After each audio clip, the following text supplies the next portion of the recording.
Hello, and thank you for being here. Before I say another word, I want you to do something for me. In a moment, I'm going to ask you to sit still, breathe, and give me 60 seconds. Just 60 seconds.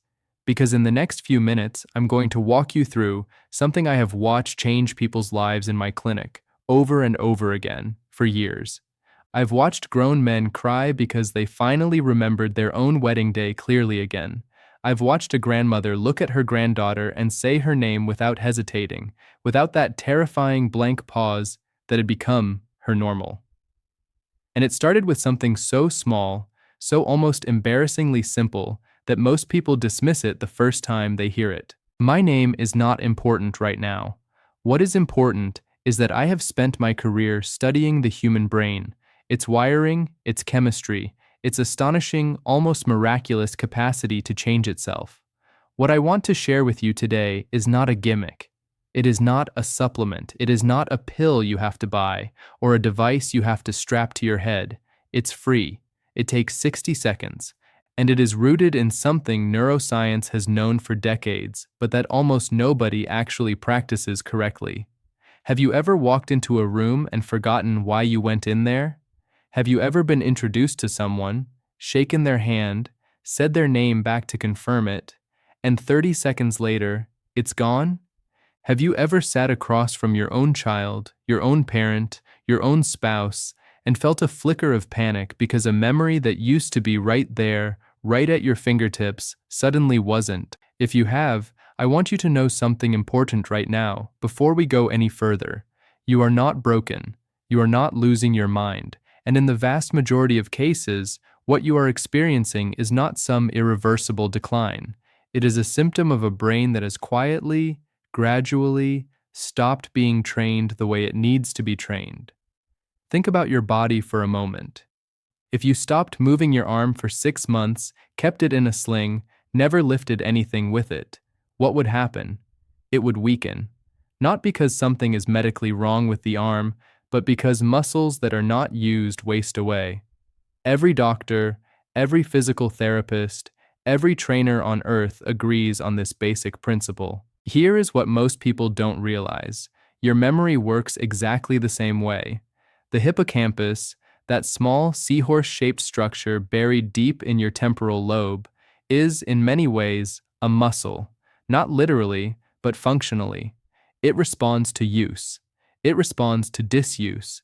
It responds to the right kind of training, and it responds, often devastatingly, to years of neglect. And here is the part that changed the way I practice medicine. For decades, we told people that memory decline was simply something you accepted with age, like gray hair or reading glasses. We told them, some things are gone, and you have to live with it. But newer research into neuroplasticity, the brain's ability to physically rewire itself, to grow new connections between neurons, to strengthen weak pathways, and even, in some cases, to generate new neurons entirely in the hippocampus.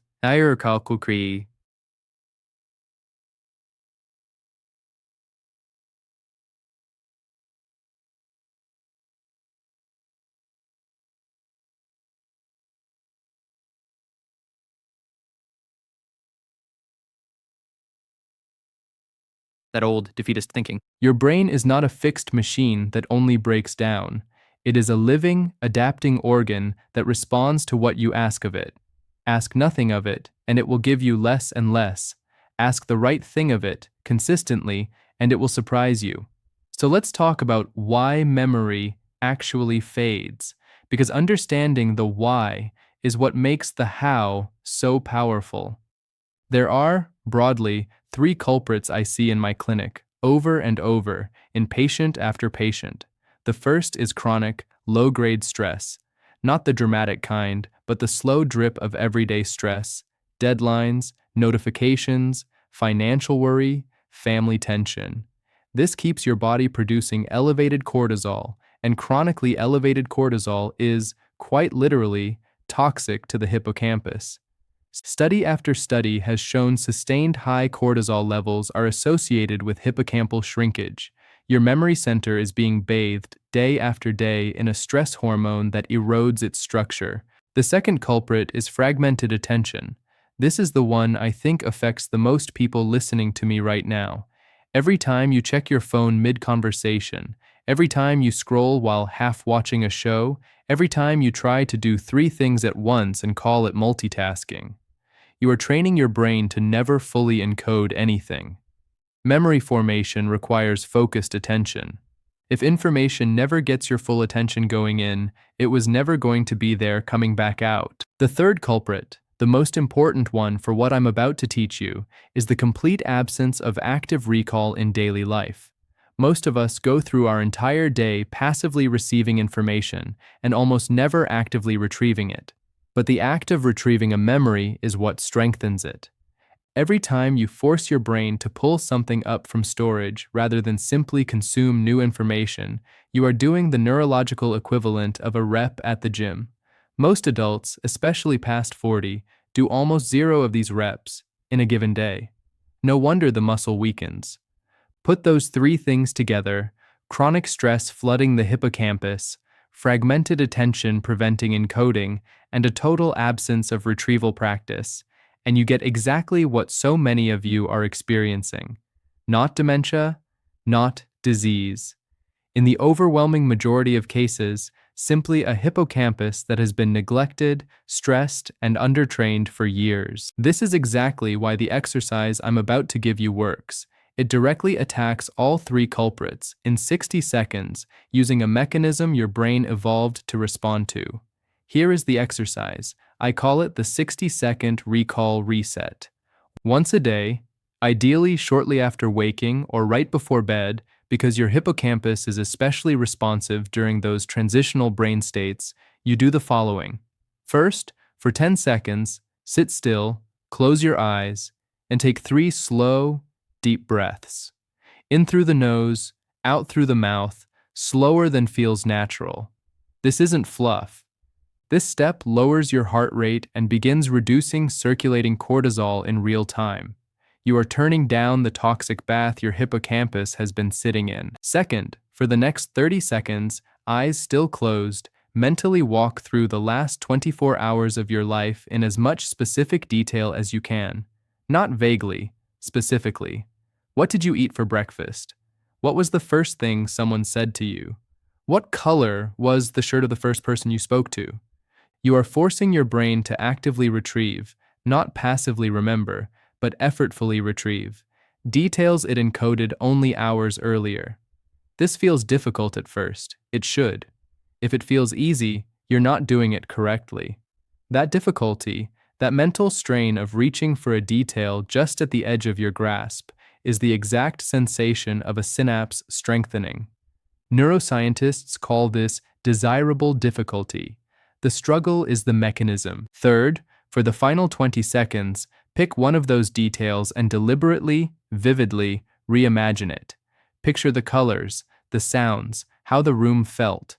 This is called elaborative encoding, and it reconsolidates the memory with richer, denser neural connections, making it far more durable and easier to retrieve again. 10 seconds of breath, 30 seconds of active recall, 20 seconds of vivid re-encoding, 60 seconds total, once a day. Now I know what some of you are thinking, because I've heard it 1,000 times. Doctor, that's it? That can't possibly be enough. I understand the skepticism. We're trained to believe worthwhile things must be complicated or expensive. But remember what I said about muscles. You don't need to run a marathon every day to keep your legs strong. You need consistent, correctly targeted effort, applied over time. The same is true here. What matters isn't duration. What matters is the specificity of the mechanism and the consistency of repetition. Every day you're giving your hippocampus a small, precise workout, lowering the stress hormones that damage it, forcing the focused attention most of your day never demands, and engaging in exactly the kind of active retrieval that strengthens neural pathways far more effectively than passive review ever could. Let me share a few patient stories, because they make this real in a way statistics alone cannot. There was a retired engineer, 68, who came to me terrified. He'd started forgetting appointments, walking into the kitchen and forgetting what he wanted. He was convinced he was in the early stages of something irreversible. We ran the standard evaluations. Nothing indicated dementia. What we found instead was a man who had retired 8 months earlier, going from a mentally demanding career to a routine of television and light errands. His brain wasn't damaged. It was idle. I taught him this exercise. 3 months later, his wife told me, "He's back. He's sharp again. He's telling me stories from our early marriage I hadn't heard in years." There was a mother of 3, mid-40s, drowning in the chronic stress of running a household and a job with no mental rest. She told me her brain felt full of static. She'd lose her train of thought mid-sentence in front of her own children and feel a wave of shame every time. For her, the breathing component mattered enormously because her issue was an excess of unmanaged stress. Within weeks, she told me, the 60 seconds had become the calmest, clearest moment of her day. And clarity, once trained in 60-second bursts, has a way of spilling into the rest of the day. I want to address something directly because I believe in speaking honestly with people who trust me with their health. This exercise is not a replacement for medical evaluation. If you're experiencing severe, rapidly progressing memory loss, confusion about time and place, or difficulty recognizing loved ones, if that describes you or someone you love, please see a physician. What I'm describing today is aimed at the far more common experience, the everyday fog, the frustrating forgetfulness that affects a staggering number of people whose brains are medically healthy but simply undertrained and overstressed. Let me tell you why timing matters, because this is a detail almost nobody gets right. Doing this first thing in the morning takes advantage of an encoding window, and your brain, fresh from sleep, is uniquely receptive, and beginning your day with active recall sets a cognitive tone that carries forward. Doing it right before bed takes advantage of something even more powerful. Your brain consolidates memories during sleep. If the last thing you do before sleep is actively, vividly recall a moment from your day, you hand your sleeping brain a rich, primed memory to consolidate overnight.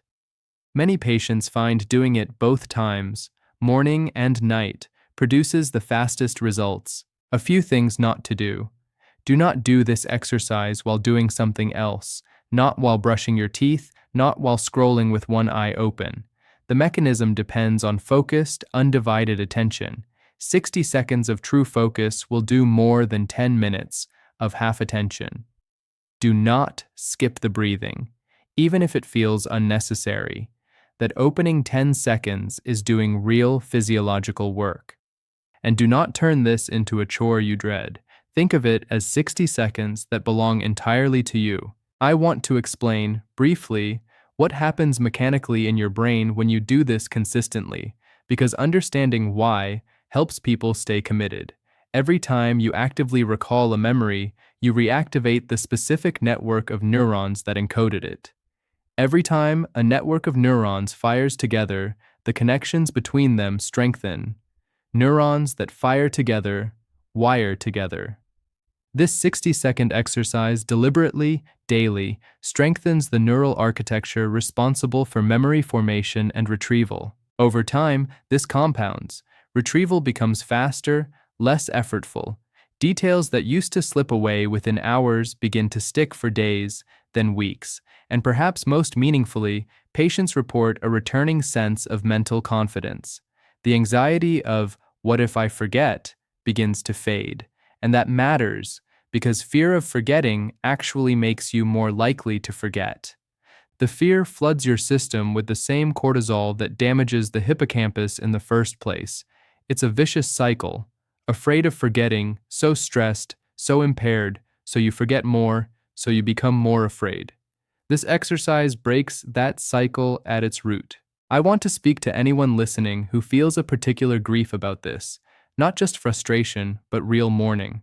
Mourning the sharper version of themselves they remember being. Mourning conversations they can't fully recall. Moments with children who are now grown that feel like they're slipping through their fingers.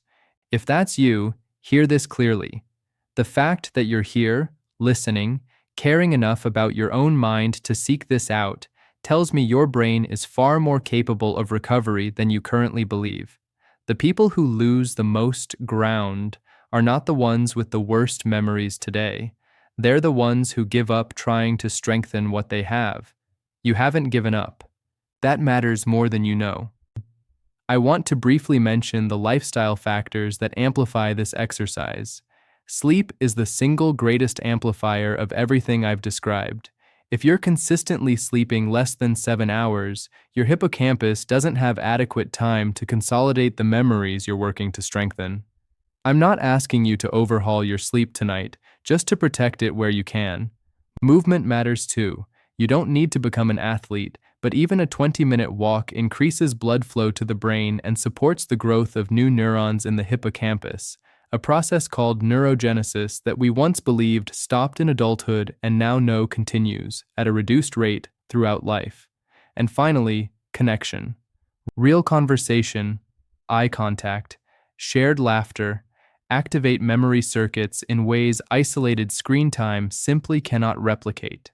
I'm not telling you to abandon technology, just to notice how much of your day is spent in genuine, present connection. But I want to bring you back to the core of what I came here to tell you today, because I don't want you to leave feeling you need to overhaul your entire life. You don't. What you need, to begin, is 60 seconds. Tonight or tomorrow morning, whichever comes first, sit down, close your eyes, breathe for 10 seconds, spend 30 seconds actively, specifically recalling the last 24 hours, and spend 20 seconds vividly reimagining one detail from that recollection. Do it again tomorrow, and the day after. Give it 2 weeks before you judge whether it's working. That's roughly how long consistent neural strengthening takes to become noticeable. Most of my patients report a shift by week 3. Some notice it sooner. A few need a bit longer, and that's all right too. Every brain heals at its own pace, and comparing your timeline to someone else's will only add the stress we're trying to eliminate. I have practiced medicine for a long time, and if there's one thing I've come to believe deeply, it's this. The human brain is not simply declining from the moment we stop being young. It is, at every age, capable of growth, of repair, of strengthening, if we give it the right conditions and the right training. Memory loss, for the overwhelming majority of people experiencing the everyday version of it, is not a life sentence. It's a signal that the muscle has gone untrained, that the stress has gone unmanaged, that the attention has gone unfocused. And every signal like that comes with an opportunity to respond. You have that opportunity right now. It costs you nothing but 60 seconds. It requires no equipment, no appointment, no waiting room. It requires only that you decide today that your memory is worth 60 seconds of your undivided attention. I have seen this small practice give people back pieces of themselves they were afraid they'd lost for good. I have seen the relief on a husband's face when his wife remembered the small detail of their anniversary dinner she hadn't recalled in months. I have seen the quiet pride of a father who could finally follow his daughter's rapid-fire stories without that familiar, embarrassing, blank stare. These are not miracles. They are the natural, predictable result of giving a living, adaptable organ the training it was always capable of responding to. So here is what I'm asking of you. Not tomorrow.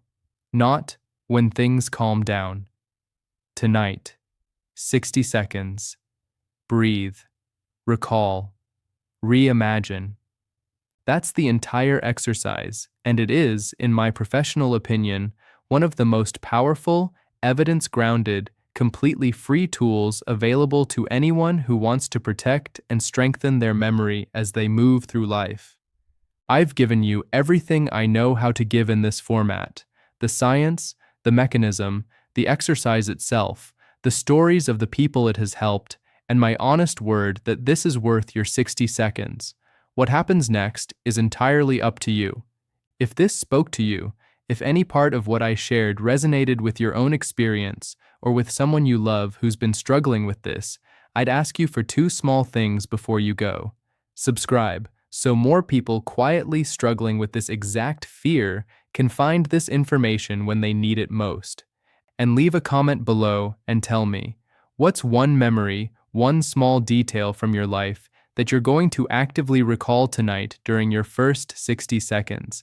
I read every single one, and there's something powerful about writing it down, about making that commitment public, even in just a sentence or two. Take care of your mind the way you'd take care of any part of your body that you loved. It is listening, it is capable, and it is waiting for you to ask something of it again.